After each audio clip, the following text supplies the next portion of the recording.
How do we experience desire? For some, it comes as a drive to possess something we experience in the world, whether something seen, heard, felt, etc. In other words, desire begins with something perceptible by our senses. In the past, this was therefore something close at hand.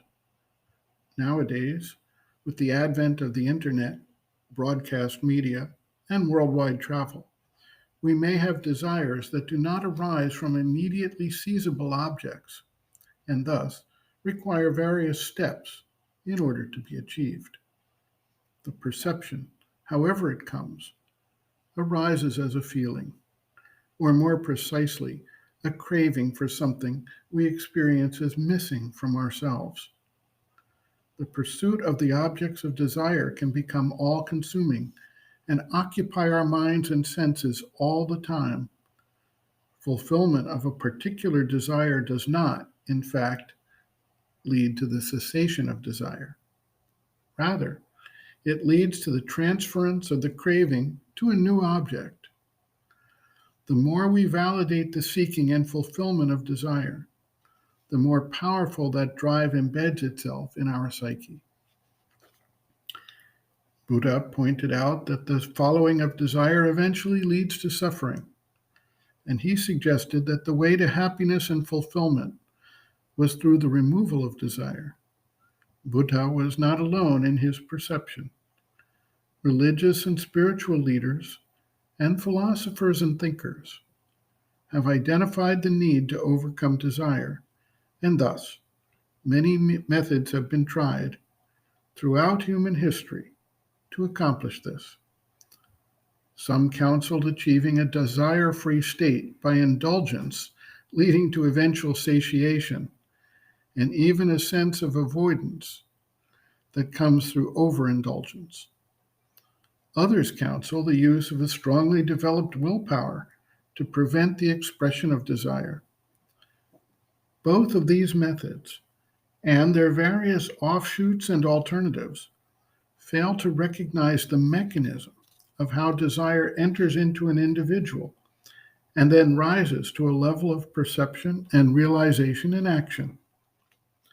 Sri Aurobindo viewed desire as a vibration that enters the being from outside and, when accepted, then rises and manifests, for most individuals seemingly as something belonging to them and arising from inside.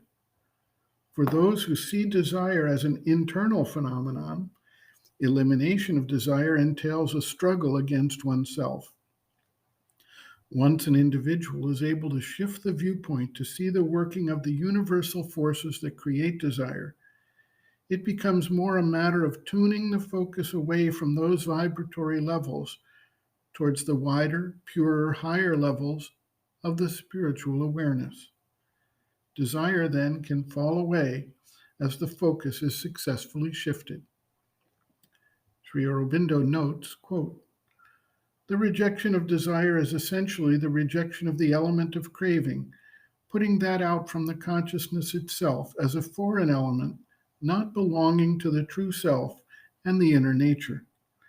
But refusal to indulge the suggestions of desire is also a part of the rejection.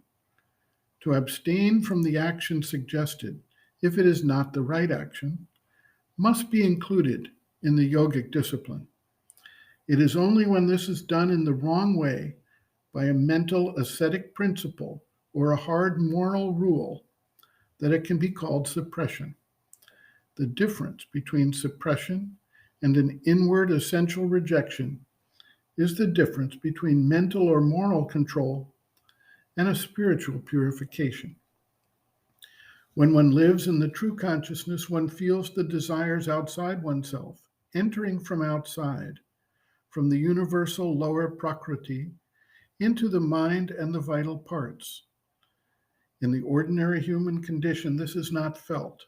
Men become aware of the desire only when it is there, when it has come inside and found a lodging or a habitual harborage, and so they think it is their own and a part of themselves.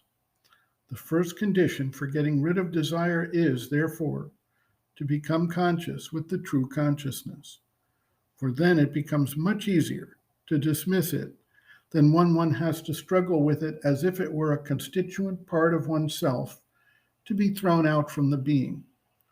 It is easier to cast off an accretion than to excise what is felt as a parcel of our substance. When the psychic being is in front, then also to get rid of desire becomes easy, for the psychic being has in itself no desires. It has only aspirations and a seeking and love for the divine and all things that are or tend towards the divine. The constant prominence of the psychic being tends of itself to bring out the true consciousness and set right almost automatically the movement of the nature. End quote.